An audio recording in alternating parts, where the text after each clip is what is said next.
Mateus capítulo 6, vamos ler do versículo 24, ou 25 ao versículo 34.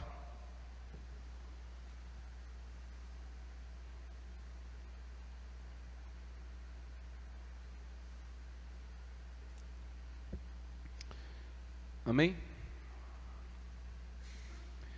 Por isso vos digo, não andeis ansiosos pela vossa vida, por quanto ao que haveis de comer ou beber, nem pelo vosso corpo quanto ao que haveis de vestir. Não é a vida mais do que o alimento e o corpo mais do que as vestes? Observai as aves do céu, não semeiam, não colhem, nem ajuntam em celeiros, contudo o vosso Pai Celeste as sustenta. Porventura não valeis vós muito mais do que as aves? Qual de vós, por ansioso que esteja, pode acrescentar um côvado ao curso da sua vida? E por que andais ansiosos quanto ao vestuário? Considerai como crescem os lírios do campo, eles não trabalham nem fiam. Eu contudo vos afirmo que nem Salomão em toda a sua glória se vestiu como qualquer deles. Ora, se Deus veste assim a erva do campo que hoje existe e amanhã lançada no forno, quanto mais a vós outros, homens de pequena fé. Portanto, não vos inquieteis dizendo que comeremos, que beberemos ou com que nos vestiremos, porque os gentios é que procuram todas essas coisas, pois vosso Pai Celeste sabe que necessitais de todas elas. Buscai, pois, em primeiro lugar o seu reino e a sua justiça, e todas essas coisas vos serão acrescentadas. Portanto, não vos inquieteis com o dia de amanhã, pois o amanhã trará os seus cuidados, basta o seu dia o seu próprio mal. Amém. Vamos orar? Senhor, em nome de Jesus, em Tua presença louvamos, em Tua presença adoramos, e rogamos que nessa hora o Senhor aplique a Tua poderosa palavra ao nosso coração e entendimento. Nos faz entender a Tua vontade, Deus, o Teu querer. Dirige-nos os passos, orienta-nos o caminho, fala-nos claramente, deixa-nos te ouvir nesse lugar, Deus.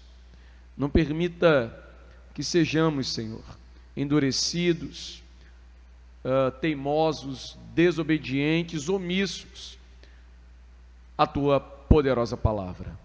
Que o nosso coração seja dirigido, orientado, e que encontremos em Ti socorro, consolo, frente às preocupações que nos atormentam, frente às problemáticas, ó Deus, das solicitudes, da ansiedade dos nossos dias, que muitas vezes nos tira, Senhor, a paz de estar em Tua presença.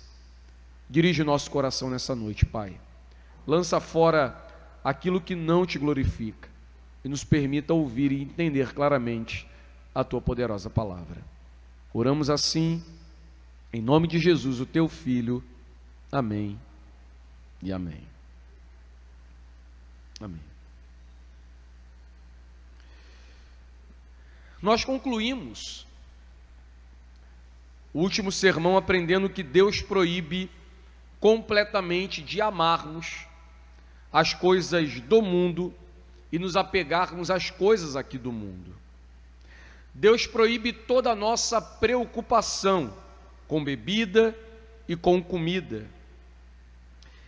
No sermão de hoje, buscaremos avançar na exposição desse texto, haja visto que temos lançado em todas as exposições anteriores as bases para a reflexão sobre o assunto. Deus nos ensina que Ele cuida das aves dos céus, Ele cuida dos ninhos, Ele cuida da pousada dessas aves, Ele cuida dos filhotes, Ele cuida das viagens migratórias, Ele cuida do alimento dessas aves. E a pergunta que temos, no versículo 25 e 26, é que, será que não valemos mais do que os pardais? Será que não valemos mais do que as aves dos céus. Então, por que a nossa alma se agita? Por que a nossa alma se perturba? Por que se inquieta? Por que desanima essa alma dentro de nós? Como temos aqui aprendido, irmãos, a nossa alma não se agita, não se perturba com as coisas eternas, com a calmaria que vem através da palavra divina, com a paz que excede todo entendimento oferecida por Cristo. Nossa alma se agita por amar as coisas terrenas. Nossa alma se agita por sofrer por essas coisas. Nossa alma se agita porque padece em função das coisas do mundo. São as constantes faltas, ou mesmo as sobras materiais, que tiram a nossa paz, que nos agita. São as lutas cotidianas por conformação, as coisas daqui que nos abatem, que nos enfraquecem, que tiram de nós o estímulo à vida que glorifica a Deus. E isso, irmãos, é digno de nota, digno de atenção. O nosso apego às coisas terrenas, o nosso apego às situações terrenas, e muitas vezes a não solução de tais situações tem o poder de nos tocar, de abalar a nossa fé, de abalar a nossa relação com Deus. Nós colocamos o coração nas coisas aqui, e o fato das coisas aqui não se resolverem, não tomarem os contornos, as formas, as soluções que nós desejamos e esperamos, de alguma forma ou maneira, essas coisas daqui tocam a nossa fé, abalam a nossa relação com Deus.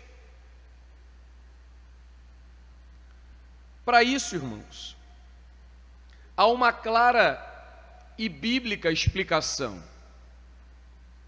Para a maior parte de nós, Deus é um tipo de garçom que deve estar pronto para nos atender com certa exclusividade, suprir nossas demandas, cumprir nossos desejos, saciar nossos anseios, realizar nossa vontade, ainda que apresentemos tais demandas, desejos, anseios e vontades contornadas por princípios bíblicos. E deixa eu explicar isso. Imagine que você está enfrentando uma dificuldade na sua vida ou no seu casamento. Você trata Deus como um tipo de garçom, que precisa vir e suprir, que precisa vir e responder, que precisa vir e atender a uma necessidade que você tenha. De alguma maneira, você entende que se você tem um problema na tua casa, no teu casamento, com os seus filhos, no seu trabalho, Deus se importa com você, se importa com a tua casa, se importa com os seus filhos, se importa com o seu casamento, e você apresenta isso, por exemplo, da seguinte forma a Deus: Senhor, esse casamento foi o Senhor que me deu. Senhor, esses filhos foi o Senhor que me deu. Senhor, esse trabalho é uma porta que o Senhor me abriu. De maneira que esperamos de Deus que, uma vez que tais coisas tenham contornos bíblicos, Deus responde imediatamente a tais anseios, desejos. A questão toda, irmãos, é que muitas pessoas, pensando dessa forma, dessa maneira, passam a relacionar-se com Deus como Deus sendo um meio, uma forma para atingirem ou alcançarem alguma coisa. Deus não é aquele que intervém, não é aquele que opera. Ele não é aquele que deve ser adorado. Ele é simplesmente um meio pelo qual os nossos desejos e anseios são atendidos. Ele é apenas um meio pelo qual nós atingimos um objetivo final. Ele é apenas o meio pelo qual nós temos a nossa vontade realizada, os nossos desejos atendidos. Irmãos, essa é uma questão tão séria, que há muitos que buscam a Deus, por exemplo, esperando que Deus converta os filhos. Deus é um meio para tirar os filhos do mundo. Deus é um meio para o qual a porta de emprego vai ser aberta. Deus é o meio pelo qual o problema do casamento vai ser resolvido. E de verdade, embora Deus opere em todas as circunstâncias das quais eu acabei de citar, Ele não é um meio para coisa nenhuma. Ele é aquele que deve ser adorado sobre todas as coisas, sobre todas as circunstâncias. E o nosso apego com as coisas, a nossa preocupação com as coisas daqui, muitas vezes, torna Deus um objeto, um meio pelo qual nós atingimos outros fins. E veja, irmãos, por mais que o cuidado com a nossa casa, com os nossos filhos, com o nosso emprego, por mais cristão que isso pareça, apegar-se às coisas daqui, em detrimento das coisas divinas, é pecado. E Deus nos tem ensinado em sua palavra que Ele não aceita isso de nós. Entendido isso, podemos voltar os nossos olhos ao texto e ir começando do versículo de número 27, que diz assim: qual de vós, por ansioso que esteja, pode acrescentar um côvado ao curso da sua vida? Se não podemos responder a tal questão, e não podemos, porque nós vivemos como que se pudéssemos realizar tal feito? Alguém pode acrescentar um único centímetro à sua própria existência? A resposta óbvia para isso é não. Ninguém pode. Ninguém pode acrescentar um único dia de vida. Ninguém pode acrescentar um único côvado à sua própria vida. Mas se nós não podemos fazer isso, por que nós vivemos muitas vezes atribulado, como que se isso estivéssemos fazendo? Se não podemos acrescentar um único centímetro à nossa existência, por que vivemos com a impressão de que estamos alongando os nossos dias? Por que nos preocupamos com aquilo que não controlamos? E por que nos atribulamos frente a isso? Isaías 26, versículo 3, a Escritura diz o seguinte: Tu, Senhor, conservarás em perfeita paz aquele cujo propósito é firme, porque ele confia em Ti. Tu, Senhor, conservarás em perfeita paz. A questão é como desfrutaremos dessa perfeita paz se não confiamos no Senhor e não estamos alicerçados em Sua palavra. Como teremos aquela paz que excede todo o entendimento se o nosso entendimento está fadado a apegar-se às coisas daqui?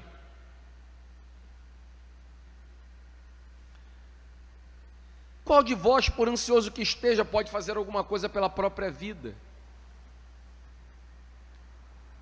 Qual de vós que, por mais preocupado que esteja, pode acrescentar algo à vida? Irmãos, reflita um pouco o que a preocupação faz com a gente. O que a preocupação faz com a sua casa. O que a inquietação, o que a falta de fé, de contentamento, de paciência, de esperança no Senhor faz com a sua família. Na maior parte dos relacionamentos, essa falta de paciência, essa falta de confiança, de fé no Senhor, causa brigas, contendas, divisões, afastamento, raiz de amargura, ira, contenda, tudo aquilo que é fruto da carne, tudo aquilo que não deve proceder da vida dos eleitos, dos santos de Deus. Mas aí parece, irmãos, que essa inquietação, perturbação, preocupação resolve alguma coisa. Quando não, nós não nos contentamos com o fato de estarmos inquietos, impacientes, perturbados, e queremos fazer com que todas as pessoas ao nosso redor sintam o peso do nosso próprio pecado, porque se assim estamos andando em pecado, estamos. Deus proíbe a nossa preocupação com as coisas dessa vida.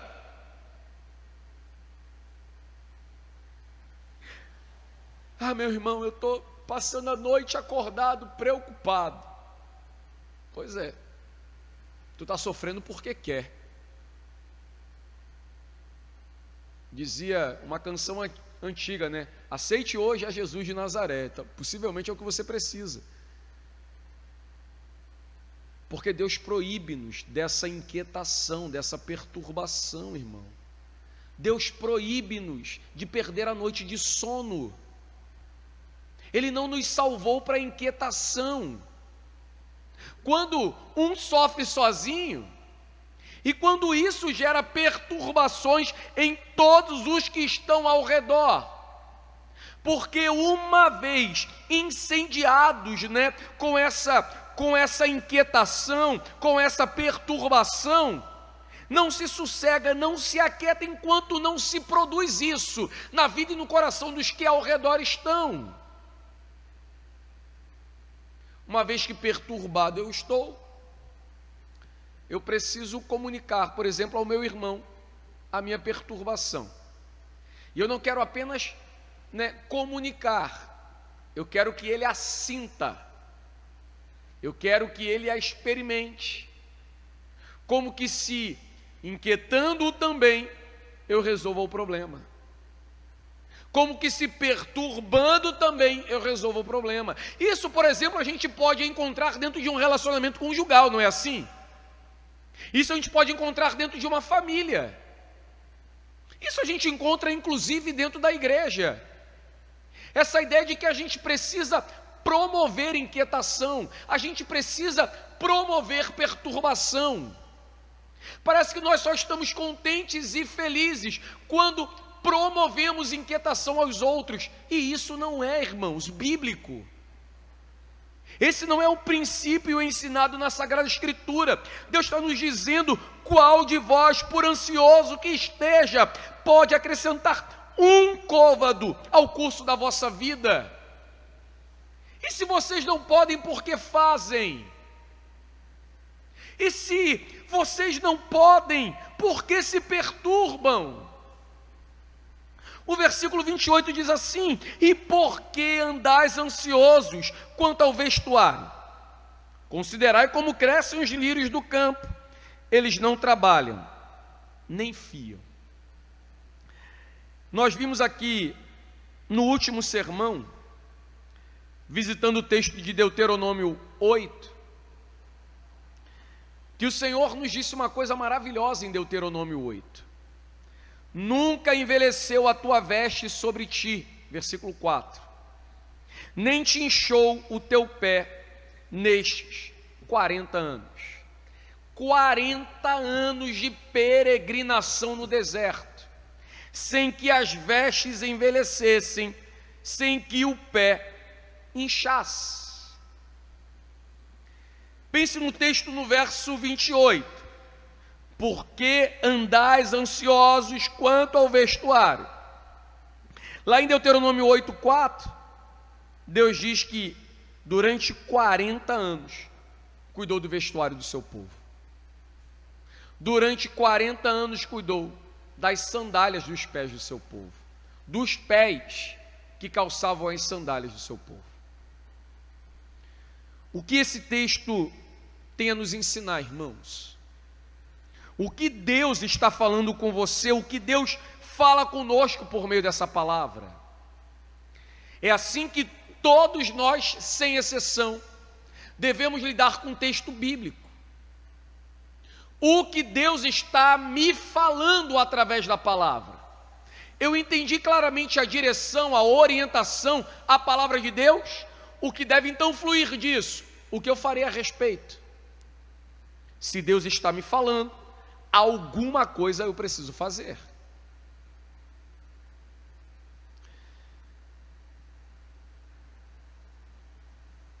O que Deus quer nos ensinar, irmãos?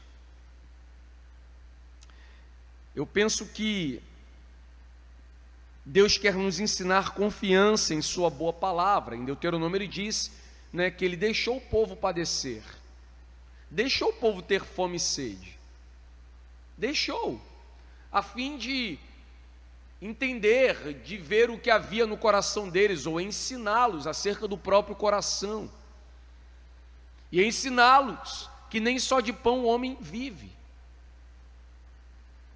O que Deus tem a nos ensinar através dessa palavra, irmãos? Talvez,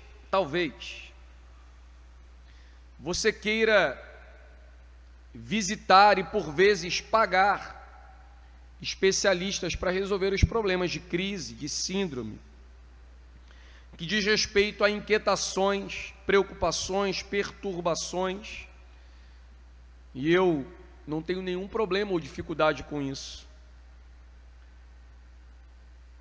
Inclusive, quando muito necessário, deve ser recomendado. Eu entendo que, uma vez que há um problema que precise de médico, é pelo médico que deve ser tratado.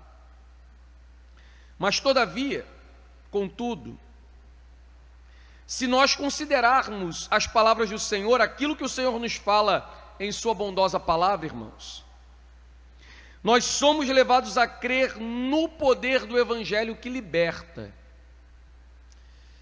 No poder do Evangelho, irmãos, que nos livra das inquietações, que livra a nossa mente cativa, aprisionada às coisas desse mundo e dessa terra, que nos livra das coisas triviais e passageiras desse mundo. O Deus que nos fala é o mesmo que por meio do seu Espírito Santo nos auxilia na libertação e na vitória sobre as cadeias da nossa mente e do nosso coração. Afinal, irmãos, esse nosso bom Deus, Ele não nos deu espírito de covardia, de medo, de preocupação. Ele não nos deu espírito de assombro, muito pelo contrário. Ele nos deu o Espírito Santo, o espírito de ousadia, o qual nos leva, nos momentos de angústia e aflição, a chamar, a clamar, Abba Pai, papaizinho. Deus em sua palavra nos diz: e por que estão ansiosos quanto ao vestuário? Considerem como crescem os lírios do campo, não trabalham, não fiam. Eles não plantam, também não colhem. Eles não lançam uma semente sobre a terra. O versículo 29 diz assim, eu contudo vos afirmo, que nem Salomão em toda a sua glória se vestiu como qualquer deles. O Senhor, mais uma vez, irmãos, nos chama a observar a sua criação,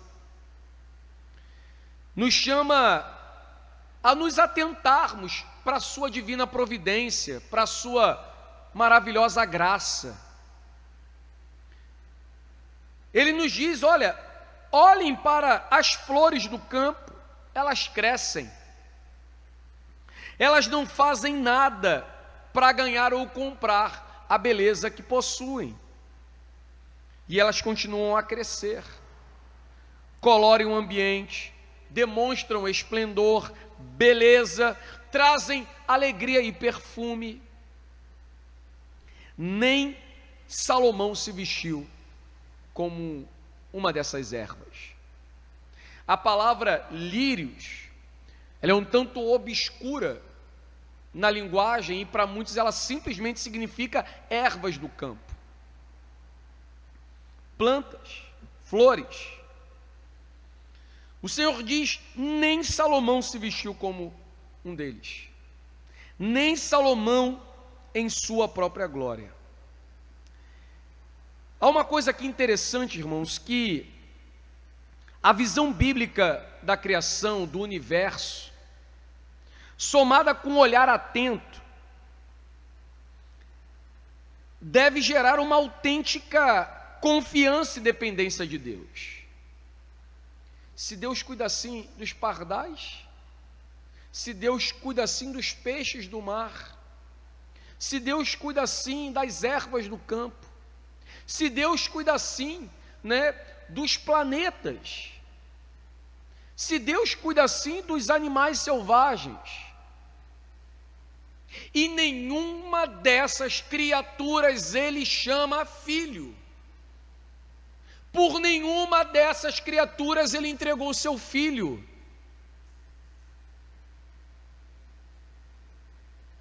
por nenhuma das criaturas animadas ou inanimadas Ele fez o sangue de Jesus ser derramado. É o que Romanos nos ensina, aquele que não poupou nem o próprio filho, antes o entregou por amor de vós, como não vos dará com ele todas as coisas?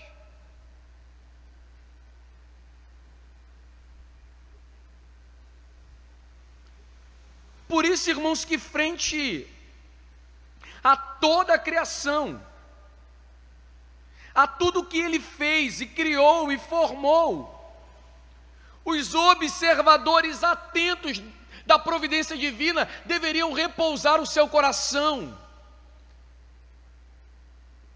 O Senhor cuida dos pardais, Ele cuida das aves, Ele cuida dos animais selvagens, Ele cuidará dos seus filhos, Ele cuidará dos seus. E é por isso que mais adiante, esses desatentos, esses que não observam isso, o Senhor chama esses de homens de pequena fé. E nós sabemos que isso não é um elogio. Nem Salomão em toda a sua glória. Eu disse isso num sermão passado, irmãos. Será que nós conseguimos imaginar como essas palavras confrontavam diretamente os ouvintes, os seguidores de Jesus? O mais rico dos reis, o mais esplendoroso dos monarcas de Israel,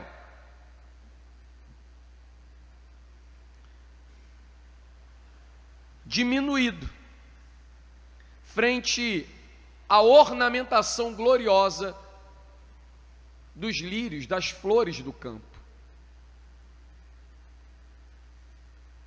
que não trabalham, nem fiam, não leem livros, não escrevem livros, mas se vestem mais gloriosamente do que o glorioso rei Salomão. O Senhor apela-nos para que nós venhamos a erguer os nossos olhos e olhar para os campos, e com isso ver a providência do vosso Pai Celeste. O verso 30. Ora, se Deus veste assim a erva do campo, que hoje existe, e amanhã é lançada no forno, quanto mais a vós outros, homens de pequena fé. Mais uma vez, o Senhor quer fazer-nos erguer, elevar os nossos olhos e enxergar a providência divina, seu cuidado com a criação, com as menores criaturas dessa criação, e nos atentarmos de como Ele intervém e de como Ele, de maneira sábia, santa, Ele cuida de sua maravilhosa obra. Quantas vezes, irmãos, cruzamos com paisagens floridas, um pôr do sol colorido, aves no céu, animais do campo, e pouco ou quase nunca refletimos sobre o cuidado de Deus sobre eles. A providência divina que pinta, o raiar do sol, o pôr do sol, o dia inteiro, que dá à noite o seu brilho, a sua beleza. Se é assim que Deus cuida de sua criação, das ervas, dos pássaros, que hoje existem e amanhã estão mortos, viram palha ou viram alimento. Se é assim que Deus cuida das pequenas coisas, como Ele cuidará dos seus? Ele fala: se vós que são maus sabem dar boas dádivas aos vossos filhos, se vocês, sendo o que são, não dão, quando o seu filho pede pão, vocês não dão pedra, vocês não entregam serpente ao invés de comida, ao invés de vestimenta.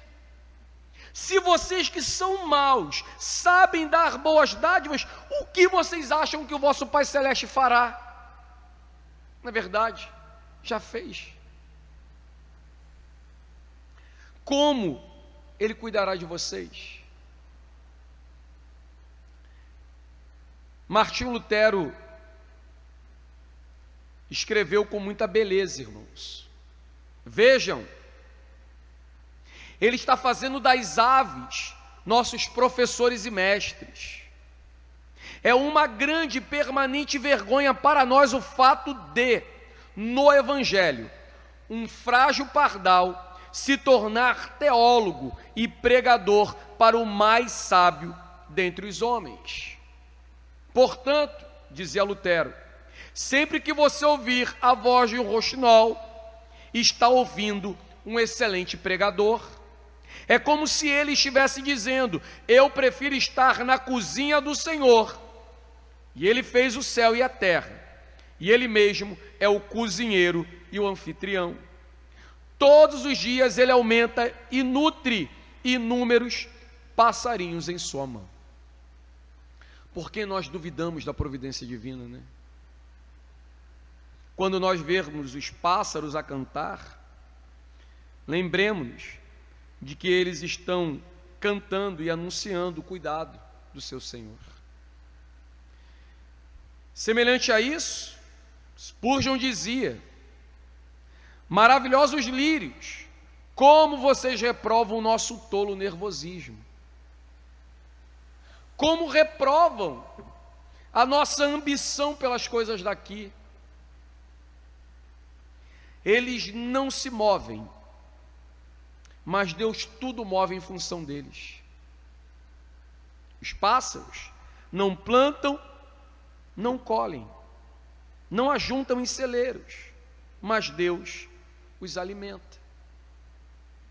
Há uma rima de Spurgeon que diz assim: não nos tocam essas singelas rimas, disse a rolinha ao pardal. Gostaria de saber por que os homens ansiosos nunca param de correr. Respondeu o pardalzinho: minha amiga, eu penso assim, não sabem que o Pai Celeste cuida de ti e também de mim.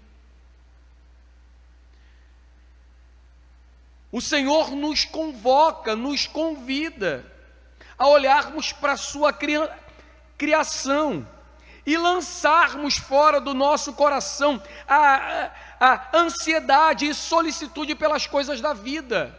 Ele nos convida a lançarmos do nosso coração as inquietações pelas coisas daqui.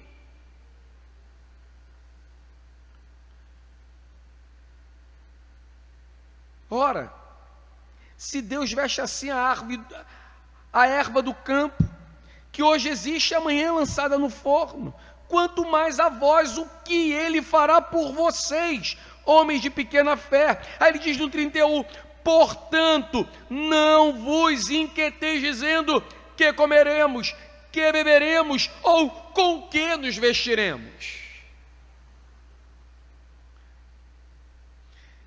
Nós apresentamos isso, irmãos, nos sermões anteriores, dizendo, enfatizando que o Senhor, Ele toca em um elemento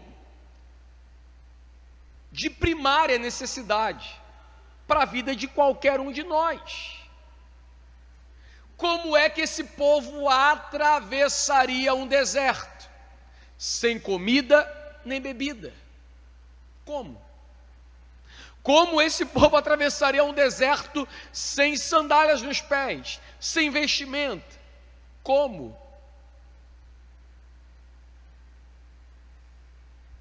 Como nós poderíamos sobreviver sem comida e bebida? Como nós poderíamos, nos locomover no mundo atrás de comida e bebida sem vestimenta? Então perceba que o Senhor, Ele está tocando em elementos que são essenciais à vida humana, elementos que são necessários para a vida humana, e vale, claro, aquela observação, que em nenhum momento ou parte, o Senhor diz que isso não é necessário. O que Ele está nos ensinando é que a solicitude, essa ansiedade, preocupação com essas coisas é desnecessária. E se a preocupação com as coisas primariamente necessárias é desnecessária, que dirá a preocupação com as coisas secundárias? Que dirá a preocupação com as coisas ainda mais banais e triviais, que muitas vezes nos preocupam? O Senhor, Ele toca em um ponto que é determinante. Ele não está aqui nos ensinando que nós somos isentos de ganhar a nossa própria vida. Ele, por exemplo, usa muito bem o exemplo da formiga que trabalha e com certa, aspas nisso, inteligência, faz a sua poupança para um tempo de escassez, no caso o inverno. Ele não proíbe ou ele não diminui o trabalho das formigas, muito pelo contrário, ele nos diz, vai ter com a formiga, ó preguiçoso. Aquele que não trabalha, não come. Os crentes não estão aqui sendo desestimulados a ganhar e a trabalhar pelo sustento, de maneira nenhuma. Eles estão sendo ensinados a confiar no Senhor sobre tudo aquilo que fazem. Há uma história interessante sobre um missionário chamado Hudson Taylor, um missionário que foi à Índia no século XIX, ou à China, perdão, no século XIX. E na sua primeira viagem missionária à China, ele enfrenta uma grande tempestade no mar. E ele abre mão de usar o colete salva-vidas, porque ele entendia que usar o colete salva-vidas era desacreditar da providência divina, negar o chamado divino para que ele fosse missionário na Índia. Pouco tempo depois, mais maduro, ele contando aquele mesmo episódio, ele entendeu uma coisa e ensinou uma coisa. Ele fala o seguinte: o uso de meios não diminui a nossa fé em Deus. Por exemplo, o uso do colete salva-vidas. E a nossa fé em Deus não impede que usemos quaisquer meios que Ele tenha fornecido para a realização dos seus propósitos.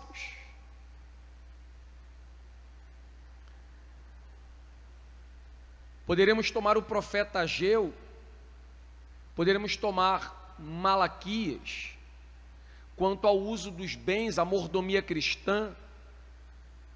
E nos dois textos, há uma clara reprovação quanto ao mau uso daquilo que nós recebemos de Deus por meio do trabalho.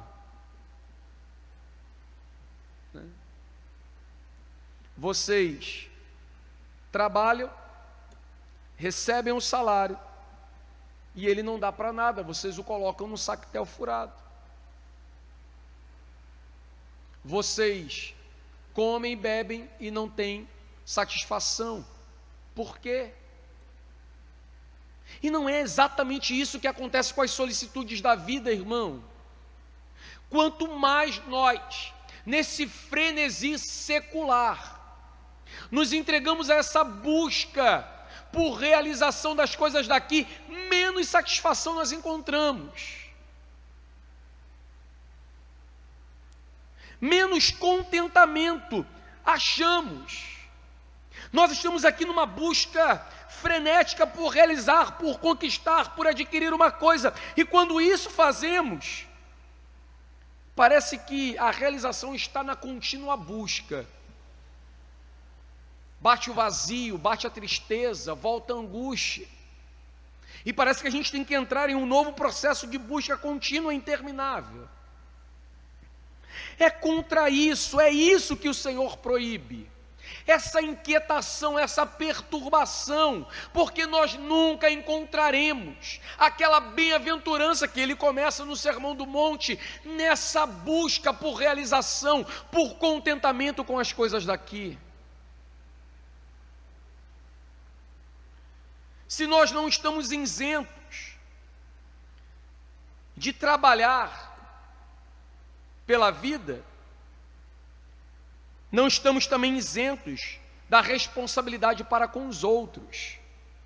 E é importante frisarmos isso, irmão, porque esse é um texto que pode fazer alguns interpretarem de maneira um tanto equivocada a providência divina. Ora, se Deus alimenta os pardais, se Deus se Deus cuida e veste as ervas do campo, se o meu irmão está passando necessidade, é problema dele, não meu. Deus vai alimentá-lo, supri-lo, abençoá-lo. Se ele não deixa faltar pão e água para mim, ele vai dar um jeito de providenciar pão e água para ele. Sim, é verdade. E é possível que seja você um instrumento pelo qual Deus haverá de providenciar pão, água, vestimenta para os seus.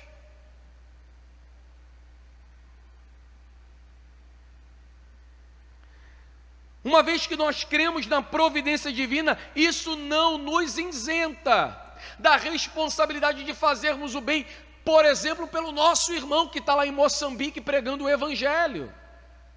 Porque do contrário a gente pode falar, não, ele é missionário, homem de Deus, que Deus faça cair o maná do céu lá naquela região tão pobre, tão carente. Ah, que Deus faça jorrar a água da rocha para que ele beba. Na verdade, ele não precisa de mim, e isso é verdade. Ele não precisa.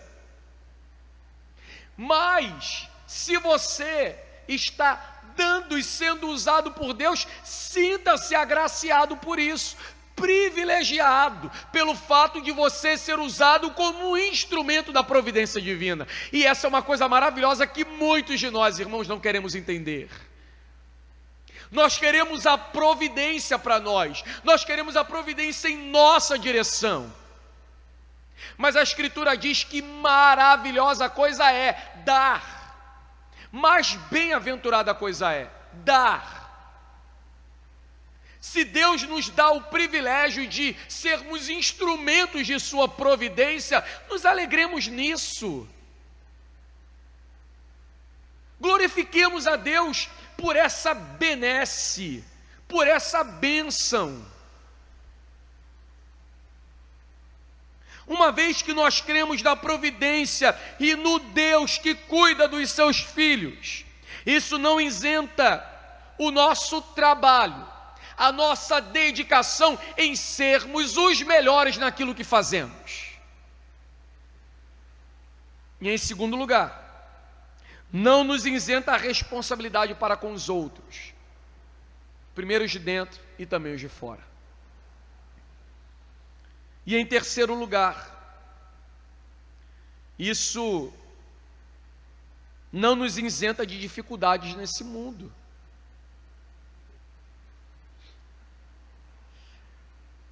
O Deus que alimenta as aves do céu é o Deus que de estação em estação as faz migrar de polo a polo.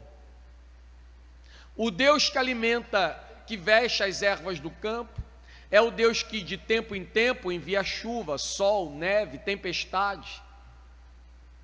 Faz tudo florescer, faz tudo ficar marrom e cinzento.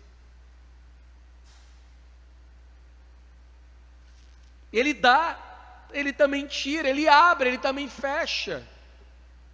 Ele cura, mas ele também traz enfermidade. Ele também aperta, ele amassa. E temos aprendido isso, que a providência divina nos ensina algo muito além de Deus simplesmente nos dar pequenas esmolas. Como Deuteronômio 8, te deixei ter fome, ter sede, para você aprender a depender de mim. Então eu não somente providenciei o maná, a água da rocha,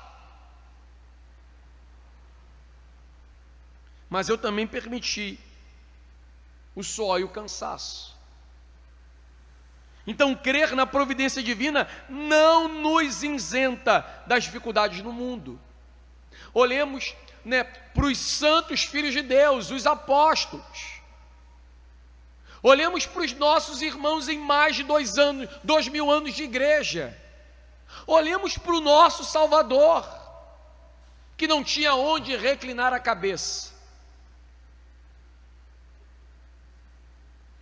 Deus opera tanto nos levando à abundância, quanto nos conduzindo à escassez. E Ele tem métodos e modos de nos ensinar, irmãos, que nem sempre nós entendemos. Termino dizendo: não vos inquieteis, dizendo com que comeremos, beberemos, ou com que nos vestiremos. Não se inquietem, perturbem com essas coisas. Que o vosso coração encontre no Senhor alento, contentamento. Que o vosso coração encontre no Senhor descanso, a fim de não andar atribulado, atribulando-se e atribulando os outros, por conta da falta de confiança e fé no seu bom Salvador. Vamos orar?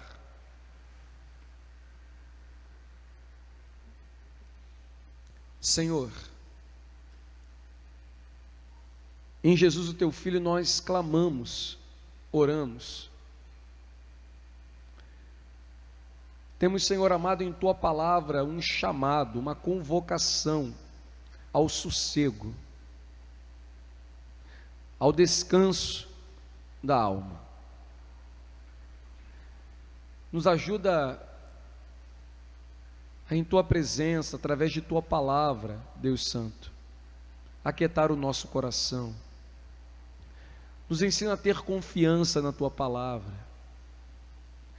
Nos ensina, Senhor, a confiar nos Teus santos decretos, a descansar em Tua providência. Porque é fato, Senhor, que muitas vezes nos falta fé. Muitas vezes nós procedemos como homens de pequena fé, que duvidam, que retrocedem, que temem. Muitas vezes somos Tomés, que frente à Sua maravilhosa providência, a confiança da Tua palavra, nós recuamos e dizemos querer ver para crer. Ó Senhor, como aquela canção que nos diz: nós queremos crer e não ver, ser e não ter. E que a nossa bendita alegria, Senhor, seja tão somente nos lembrar de Ti, o nosso Senhor. Alegra o nosso coração em Tua presença, Senhor. Derrama sobre o coração dos Teus servos e servas aquela alegria, Senhor, que nos leva à confiança, que nos leva a repousar, a descansar, frente a esse turbilhão, a esse mundo de incerteza. Nos firma em Ti, Deus. Firma os nossos pés na rocha. Que em meio a tudo isso, nós estejamos inabaláveis. Nós oramos, Senhor, porque cremos em Tua palavra, porque cremos naquilo que o Senhor tem nos falado através dela, e pedimos que o Senhor a aplique a nós. Ouvimos o que o Senhor quer de nós, e por isso suplicamos, nos ajuda a realizar, ó Deus, nos ajuda a fazer, para que o Teu nome seja glorificado em nossa vida. Oramos em nome de Jesus. Amém. Vamos cantar a Ele.